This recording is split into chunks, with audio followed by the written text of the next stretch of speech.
at all possible. It's sold the hell out. Like you can't get a copy. It's just, sold the hell out. What else? A prominent Saudi cleric declared that snowmen are sinful. Right. We talked about this on the show the other day. This Saudi cleric declared a fatwa against snowmen, saying that they're sinful, particularly if you do what I do and use the carrot to make an erection. What else? Dentists have been rated as the best job of 2015. Yeah, like we were saying earlier. The worst job of 2015, cartoonists that draw pictures of the Prophet Muhammad. Alrighty then. Let's talk about this digital age. We seem to have spoken a lot about it today, so I want to share with you this very interesting piece of information I found. Well, I mean, first let's talk about music. I don't know how old you are, but I hope you, at one point in your life, had the very old school 90s-based experience of purchasing music on compact disc, maybe even tape or record, depending on how long you've been around. But I grew up in the age of the compact disc, and man, there was this thing that made music that much more valuable to you, where you just couldn't have it immediately. And if you grew up in this particular age, you might have waited. Oh, I can't wait until the new whatever album comes out. All right, cool. I mean, sometimes people would line up to buy it at midnight when it came out. But generally speaking, the experience was one of, I'm going to save my money, $16 or whatever the hell CDs cost back in the day. Unbelievable to think that.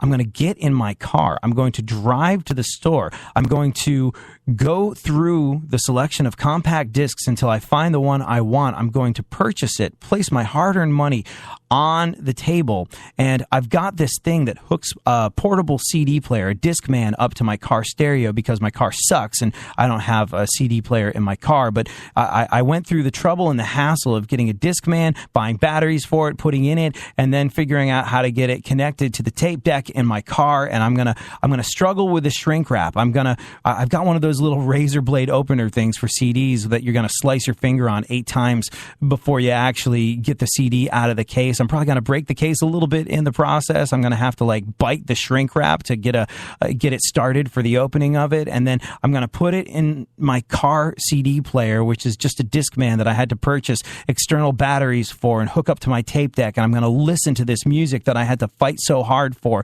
look for, track down, spend money on, and go through all these steps to get. And I'm going to enjoy it on my way home. And sometimes that sucked. You're like, oh man, I had such high hopes. But it was that journey, that discovery, that effort that you had to put in to get music that made it that much more valuable and that much less disposable, which it is now. Bands can't give music away. I remember in the past, when I was a kid, if you got a free CD, didn't matter what was on it. It's like, free CD? Holy crap, I'm going to take it home and I'm going to listen to it. It's a big deal. And it made things that much more valuable, whether it was music or whether it was information. Now you can get entire term papers. You can just download them off the interwebs and you can doctor them a little bit and turn them in. Hey, this got an A for somebody at Stanford.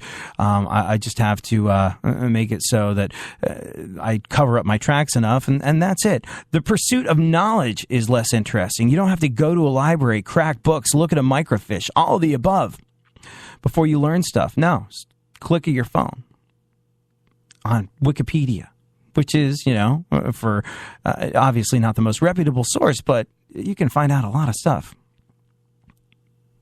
with a very simple website. And if you really want to dig in a little bit deeper, well, just use Google. But here's the thing. Now that it's all at our fingertips, it becomes that much less valuable. Columbia University health policy professor, a guy called Tal Gross, says laptops are a huge problem in college classrooms, so he made a case to ban them from his classroom. He wrote that since most students can type very quickly, laptops encourage them to copy down nearly everything said in the classroom, but when students stare at the screen of their laptops, something's lost. The students shift from being intellectuals listening to one and other to being customer service representatives taking down orders. Class is supposed to be a conversation, not an exercise in dictation. It's not just a vague worry on my part. There's research on the topic. Basically, what he found is that students who take notes longhand score much higher on conceptual questions than the students who use their laptops. It's a great source of information. It's a fantastic way to manage your life, this digital age we find ourselves in. But if you're not careful, it's going to make you stupid. You know how a lot of times you feel like it's cool to turn the other cheek and give people the benefit of the doubt even when they don't deserve it.